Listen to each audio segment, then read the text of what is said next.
ദൈവത്തിന്റെ അതിപരിശുദ്ധമായ നാമം വാഴ്ത്തപ്പെടുമാറാകട്ടെ. എൻ്റെ പ്രിയ സഹോദരങ്ങൾ ഓരോരുത്തരും സന്തോഷത്തോടു കൂടി ആയിരിക്കുന്നു എന്ന് ഞാൻ ദൈവത്തിൽ വിശ്വസിക്കുന്നു. നിങ്ങളെ ഏവരെയും ദൈവം ഈ പകൽക്കാലം അനുഗ്രഹിച്ചു വർദ്ധിപ്പിക്കട്ടെ എന്ന് ആത്മാർത്ഥമായി പ്രാർത്ഥിച്ചുകൊണ്ട് എല്ലാ ദിവസവും ധ്യാനിക്കുന്ന ഒരു തിരുവചനത്തിലേക്ക് നമുക്ക് നേരിട്ട് പ്രവേശിക്കാം. ഈ ദിവസങ്ങൾ നമ്മൾ കേൾക്കുന്ന സന്ദേശങ്ങൾ വാഗ്ദത്തത്തിന്റെ നിവൃത്തീകരണത്തെക്കുറിച്ചാണ്. ആമേൻ. ഒത്തിരി പേരാണ് മെസ്സേജുകളായി അയച്ചിട്ടുള്ളത്. കേട്ട വചനങ്ങൾ ഓരോന്നും അവരുടെ ജീവിതത്തിൽ വലിയ അനുഗ്രഹവും സമാധാനവും സന്തോഷവും കൊണ്ടുവരുന്നു എന്ന് അറിയുന്നതിൽ ഞാനും വളരെ സന്തോഷിക്കുന്ന. ദൈവം നിങ്ങളേവരെയും ആമേൻ അനുഗ്രഹിക്കട്ടെ എന്ന് പറഞ്ഞുകൊണ്ടും പ്രാർത്ഥിച്ചുകൊണ്ടും നേരിട്ട് നമുക്ക് തിരുവചനത്തിലേക്ക് പ്രവേശിക്കാം. ആമേൻ. സദൃശവാക്യം 3-ാം അധ്യായം അതിൻ്റെ 5-6 വാക്യങ്ങൾ. അവൻ പൂർണ്ണ ഹൃദയത്തോടെ യഹോവയിൽ ആശ്രയിക്കുക, സ്വന്തം വിവേകത്തിൽ ഊന്നരുത്.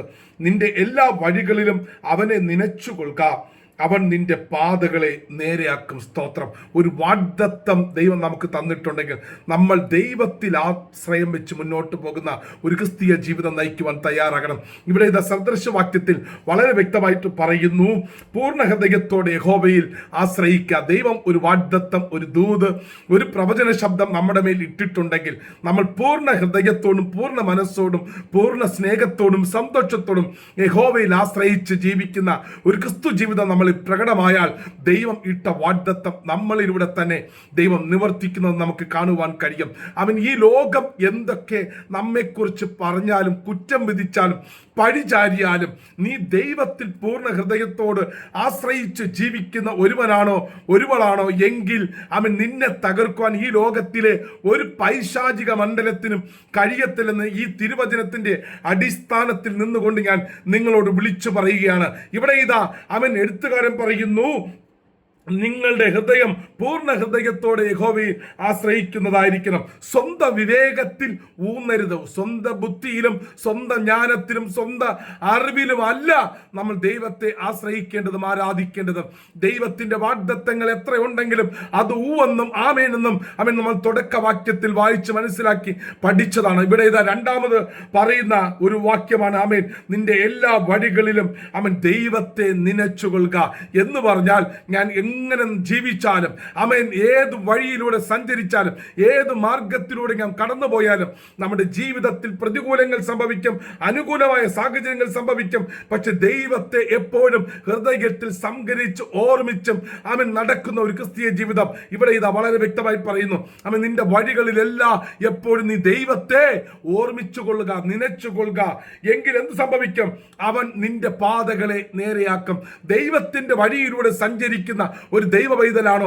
ദൈവത്തിന്റെ മാർഗത്തിലൂടെ സഞ്ചരിക്കുന്ന ഒരു ദൈവ പൈതലാണോ? ദൈവത്തിന്റെ കൽപ്പനകളെയും പ്രമാണങ്ങളെയും ചട്ടങ്ങളെയും അനുസരിച്ച് ജീവിക്കുന്ന ഒരു ദൈവ പൈതലാണോ? എങ്കിൽ നിങ്ങളുടെ ജീവിതത്തിനകത്ത് നിങ്ങൾ പോലും അറിയാത്ത ചില ദൈവികമായ വാഗ്ദത്തങ്ങളുടെ നിവർത്തീകരണം നിങ്ങൾ കാണുവാൻ പോകുകയാണ്. ഈ ദിവസങ്ങളിൽ അവൻ കേട്ട വാഗ്ദത്തങ്ങൾ ചിലതൊന്നും നിവർത്തീകരിക്കപ്പെട്ടിട്ടില്ല. കേട്ട ദൂതുകൾ പലതൊന്നും സംഭവിച്ചിട്ടില്ല.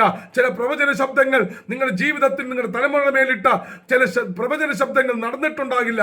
പക്ഷെ ഇന്ന് പകൽക്കാലം പൂർണ്ണ ഹൃദയത്തോട് യഹോവയിൽ ആശ്രയിക്കുകയും അവൻ സ്വന്തം വിവേകത്തിൽ ഊന്നാതിരിക്കുകയും അവൻ ദൈവത്തിന്റെ വഴികളിലൂടെ സഞ്ചരിച്ച് അവനെ രാപകൽ വ്യത്യാസമില്ലാതെ ധ്യാനിച്ചും ഓർമ്മിച്ചും അവന്റെ കൽപ്പനകളെയും പ്രമാണങ്ങളെയും അനുസരിച്ച് ജീവിക്കുവാൻ ഞാനും നിങ്ങളും തയ്യാറായാൽ നമ്മുടെ ജീവിതത്തിൽ ദൈവമിട്ട എല്ലാ ദൈവികമായ വാഗ്ദത്തങ്ങളും ദൈവം നിവർത്തിക്കുക തന്നെ ചെയ്യും. അവൻ അനേകം പേർ ദൂത് കേൾക്കുന്നുണ്ട്, പ്രവചനം കേൾക്കുന്നുണ്ട്, വാഗ്ദത്തം കേൾക്കുന്നുണ്ട്. പക്ഷെ പലതൊന്നും സംഭവിക്കുന്നില്ല ദേവദാസനെ എന്ന് പറഞ്ഞ് നിങ്ങൾ വിലപിക്കുന്നുണ്ടെങ്കിൽ ഇന്ന് പകൽക്കാലം ഞാൻ ആത്മാവിൽ വിളിച്ചു പറയാം, ദൈവത്തിൽ പൂർണ്ണമായും ആശ്രയം വെച്ച് മുന്നോട്ട് പോകുന്ന ഒരു ക്രിസ്തീയ ജീവിതത്തിന്റെ ഉടമ്പടി നിന്റെ ജീവിതത്തിൽ സംഭവിച്ചാൽ നീ പോലും അറിയാതെ ഈ മാസം അവസാനിക്കുന്നതിന് മുമ്പ് തന്നെ അവൻ ദൈവിക വാഗ്ദത്തത്തിന്റെ നിവർത്തീകരണം നിങ്ങൾ കണ്ടിരിക്കും.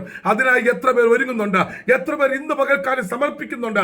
ദൈവമേ, എന്നെ ഒന്ന് പണിയണമേ, എന്നെ തകർത്ത് എന്നെ ഒന്ന് പണിയണമേ, നിന്റെ വഴികളിലൂടെ സഞ്ചരിപ്പാൻ, നിന്റെ വചനത്തിൽ ആശ്രയിപ്പാൻ, എന്റെ സ്വന്തം ബുദ്ധിയെയും എന്റെ അറിവിനെയും ഇവിടെ വെച്ച് മരിപ്പിച്ചിട്ട് അവൻ നിന്നിലൂടെയുള്ള പുതുജീവൻ എന്റെ അകത്തേക്ക് പകരണമേ എന്ന് എത്ര പേർ ആഗ്രഹിക്കുന്നുണ്ട്. വിശ്വസിക്കുന്നവരാൽ ഈ അടയാളങ്ങളൊക്കെയും സംഭവിക്കും. നിങ്ങൾ വിശ്വസിക്കുന്നുണ്ടോ? എങ്കിൽ നിങ്ങളിലൂടെ ദൈവത്തിന്റെ പ്രവൃത്തിയെ അവൻ കാണുവാൻ സാധിക്കും. അതിനായിട്ട് ഇന്ന് പകൽക്കാലം ഒന്ന് സമർപ്പിച്ചു കൊടുക്കാമോ? ദൈവമേ, നിന്റെ അവൻ വഴികളിലൂടെ സഞ്ചരിച്ച അവൻ ദൈവത്തിൽ ആശ്രയം വെച്ച എൻ്റെ സ്വന്തം ബുദ്ധിയെ ഞാൻ ഒന്നെന്നേക്കുമായി ത്യജിച്ചു കളഞ്ഞിട്ട് ദൈവത്തിന്റെ ജ്ഞാനത്തിലും പരിജ്ഞാനത്തിലും ദൈവത്തിന്റെ വഴികളിലൂടെ സഞ്ചരിക്കുവാൻ ഞാൻ ആഗ്രഹിക്കുന്നു എന്നുള്ള ഒരു സമർപ്പണ ബോധത്തോടു കൂടിയുള്ള ഒരു ക്രിസ്തീയ ജീവിതം ഇന്ന് നയിക്കാൻ നിങ്ങൾ തയ്യാറായാൽ നിന്റെ പാതകളെ, നിന്റെ വഴികളെ അവൻ നേരെയാക്കിയിരിക്കും. നിന്റെ വാഗ്ദത്തങ്ങളെ അവൻ നിവർത്തിച്ചിരിക്കും. അതിനായിട്ട് ഇന്ന് പകൽക്കാലം ഒരുങ്ങുവോ? അതിനായിട്ട് ഒരുങ്ങുവാൻ തയ്യാറാണോ? എങ്കിൽ നിശ്ചയമായി നിങ്ങൾ ആ ദൈവിക അത്ഭുതം കണ്ടിരിക്കുമെന്ന് പറഞ്ഞുകൊണ്ട് നിർത്തുന്നു. May God bless you. Jesus loves you. God be with you.